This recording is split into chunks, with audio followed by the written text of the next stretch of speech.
Alright, hey guys, welcome back to another video, and today we're going to be talking about the devs, and the devs are speaking on kingdom creation and decisions, multiplayer problems, and more.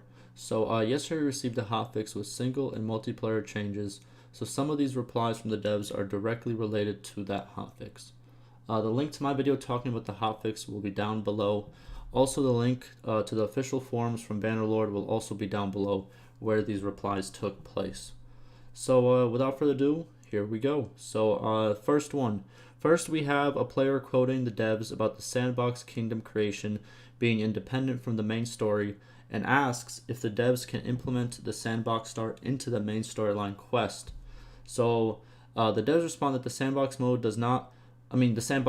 does work independently and through the story as well. Devs also state that they might add more flavor to the sandbox creation mode, but for right now, in their opinion, it is not needed.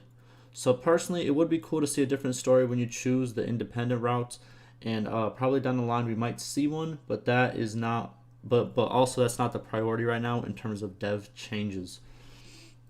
The devs have stated that they are working on new main story content, so we can see more quests and better quest content coming soon. Now, the same person also stated the devs stating future changes to kingdom creation when it comes to declaring war and peace, and asked if this will fix kingdom starting war with other kingdoms on the opposite sides of the map, like Sturgia starting a war with Azerai, or the Khazaits and Valandia. I think that's how you pronounce it. I'm really bad at pronouncing different kingdom names and villages. You guys always tell me about it, but pretty much, kingdoms on other sides of the map starting wars with each other. So the devs responded saying that kingdom war decisions and stuff of that nature are not related to AI party or army targeting, but improvements are always being made. So this might change in the future, pretty much is what he's implying, right? Not drastically, but a tweak might be made to it, right? So what this means is that when the AI is targeting a potential new war opponent, right, somebody they want to declare war with, they don't look at the culture in of the other kingdom or the army specifics, right? Which specifics they're talking about exactly, I don't know. It was kind of vague, but that's kind of the gist of it, right? So personally, I think these types of wars are needed, and eventually late game the kingdoms might be way closer than at the beginning, right? So let's say two major kingdoms take over the whole map and there's only two left. They're right next to each other, right? Even though they might have started, like, let's say the Khazaits grew really big and the Vlandians grew really big, right? So at some point they're going to be very close, right? And if there's a fix that pretty much states like, oh, they have a really rare chance of starting a war with each other because they're too far from the map, then that might lead to some problems late game, because guess what? They're not going to want to start a war even though the last two left, right? Also, in the recent patch, AI lords are now able to recruit and buy food from neutral towns and villages. Before, they could only do it to their own towns and villages. This makes it a lot easier for armies to travel long distances to wage war. Also, realistically speaking, wars from lands far away was a thing that did happen. But yeah, talking about that change, the reason that I think it's before 1.4, if I'm not mistaken, before 1.4, if let's say the Vladians started war with the Khazaits, and the Vladians then made a huge army and started traveling across the map to the Khazaits, by the time they reach them, they're all going to be starving, and most of the time they'll start a siege and halfway through just end it and start running away, and then you're going to see their army dwindle pretty much because they're out of food, so a lot of people are deserting or they're dying of starvation. So it was a problem. But after, I think, 1.4, I don't know the exact patch, but after that there was a patch that they released that pretty much gave AI lords the ability to recruit along the way from neutral kingdoms, right? So let's say the Vladians are going towards the Khazaits. Once they cross over all the empire territories, right, we got the northern, the western, the southern empire, all those towns, if they are neutral with them and not at war, they can pretty much buy food from them, and they can recruit their troops as well. So yeah, that's pretty much the change. I think those were very good changes as well, because a lot of armies would wait. I mean, a lot of armies would pretty much be in the middle of sieges and then desert because they didn't have the funds and all of that. if the two enemies were far apart from each other. They didn't have to be on opposite sides of the map.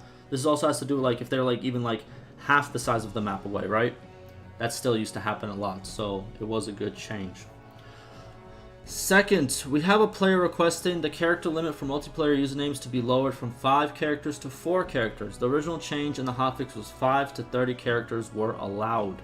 So this is talking about the hotfix that happened yesterday, and that was one of the things. Pretty much multiplayer usernames were implemented, and you were either given one or you can make one your own by yourself, pretty much.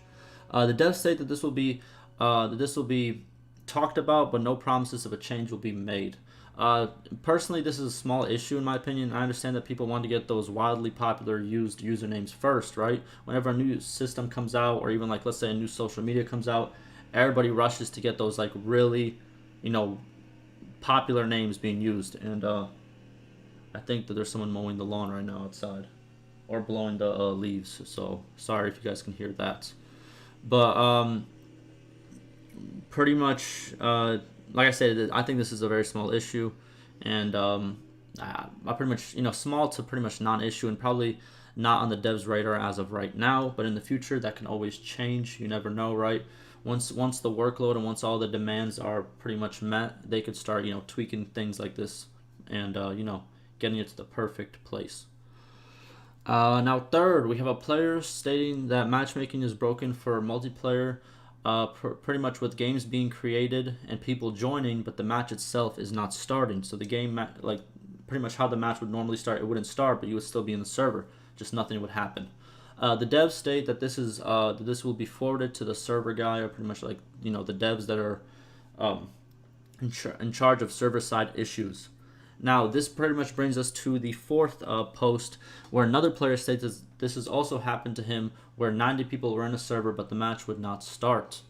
The devs that are assigned to servers, pretty much they replied back to this person saying they were working on a fix at the moment. And this fourth post brings us to our fifth post, which what's it called? Which the next post isn't pretty much an hour later after they said they were going to fix it. Where the same dev that stated that they're working on a fix has stated that the issue has been fixed and matchmaking should work again properly. Now I think this is directly. I think this is directly shows why I do defend the devs, and I bet that a lot of these negative threads that will be made in the forums, they will never mention this moment, right? Because guess what? The devs were made aware of a problem. They got straight to work and fixed it in 1 hour. Plus, they told everybody that, hey, we're working on a fix right now. There was communication. There was a timely fix. And in my opinion, it was a great job. And it does show that they do care if a problem like this arises. And I'm not going to mention any other games. I always mention that game. But there are still game-breaking bugs in that game that I used to play on my channel. It's not hard to find which game I used to play on my channel a lot. There's game-breaking bugs. They're posted on forums, posted everywhere, and the only response that people usually get is we're working on it, and then we don't see a change on it for months, if not years. So this was a game-breaking bug. It took 1 hour to fix. Boom, said and done. Great job from the developers, in my opinion. Now, sixth, we have another player who was asking about crashes that happen in Siege games, which are also multiplayer games. A dev responded this will be forwarded to the devs in charge of servers as soon as possible, like the other problem was. Also asks what region of play, pretty much what region did they play in, and the maps that were played. The player responded he was from the EU, and there's no real pattern, different games and maps, and it was probably a one-off in terms of having luck with crashes. Like it just he might have just joined the wrong games. And it happens. The devs responsible with server-side issues then replied that he has looked into the problem, also all the recent crashes. Again, quick dev response and solutions. Yes, there wasn't a complete solution to this response, but at the same time, I'm recording this video and this response just happened. So we don't know what's going to happen down the line, but I'm pretty sure the person who did state the original probably has communication with the dev, and they are probably working on a fix. But like I said before, I bet you this will be overlooked, and it will be stated in future negative threads saying, oh, they never help us, they never communicate with us, they never do any timely fixes. I promise you that's what's going to happen, and unfortunately, it is unfortunate. Lastly, so that's pretty much all the changes not all the changes, all the dev updates as of right now. And lastly, I'm going to end this video in the same way I end most of my update and dev talk videos. I do want to thank the developers for staying active and bringing good changes.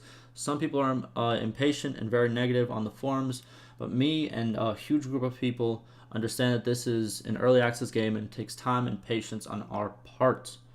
As an early access game, if you are playing on the beta, do not expect the gameplay to be stable. If you're playing on a beta branch, you have to understand it's meant for playtesting and reporting.